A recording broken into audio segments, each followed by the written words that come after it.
అందరికీ నమస్కారం. ఆగస్టు 29 గిడుగు వెంకట రామమూర్తి గారి జన్మదినోత్సవం. ఈ సందర్భంగా అందరికీ తెలుగు భాషా దినోత్సవ శుభాకాంక్షలు. ఈ సందర్భంగా నేను ఒక చిన్ని కవిత. అంశం అమృతధార అమ్మ భాష. అద్దంలా మెరిసిన అపురూపం నేడు తన నీడల జాడలకై వెతుకుతోంది. అద్దంలా మెరిసిన అపురూపం నేడు తన నీడల జాడలకై వెతుకుతోంది. అక్షరామృతం కురిసేటి ఇంపైన సుధాజనిత ఒంపు సొంపుల వయ్యారి అతుకుల బొంతలా మారుతోంది. అక్షరామృతం కురిసేటి ఇంపైన సుధాజనిత ఒంపు సొంపుల వయ్యారి అతుకుల బొంతలా మారుతోంది.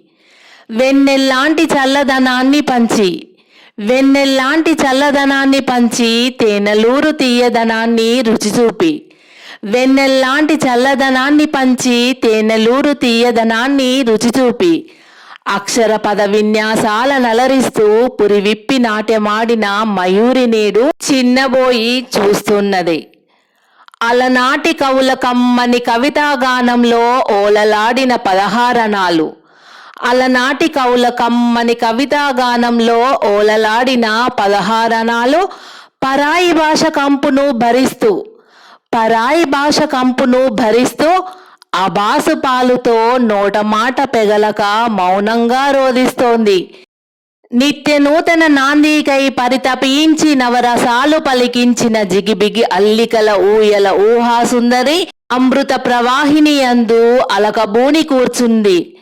నిత్య నూతన నాందీకై పరితపించి నవరసాలు పలికించిన జిగిబిగి అల్లికల ఊయల ఊహాసుందరి అమృత ప్రవాహిని అందు అలకబూని కూర్చుంది.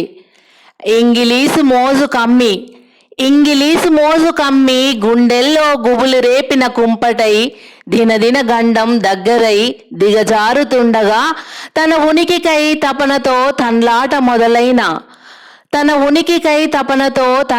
మొదలైన తనయులకేమో తగదన్నట్లు తయారయ్యే. ఇటేటు రమ్మంటే ఇల్లంతా అని అట్టట్టుకు తూటులా అన్యమే అంతటా అడ్డగోలుగా వాడబట్టే. నీరాజనాలందుకున్న నిత్యశోభిత తనను కట్టతాళ్ళు తానే తెచ్చుకుందేమో.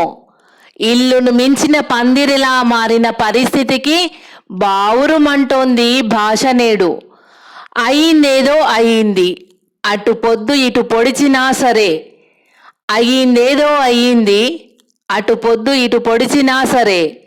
తలతల మెరిసేటి తెలుగు భాష వెలుగులకే అక్షరహారతి పట్టి ఇంటినిట్టాడు లాంటి అమ్మ భాషను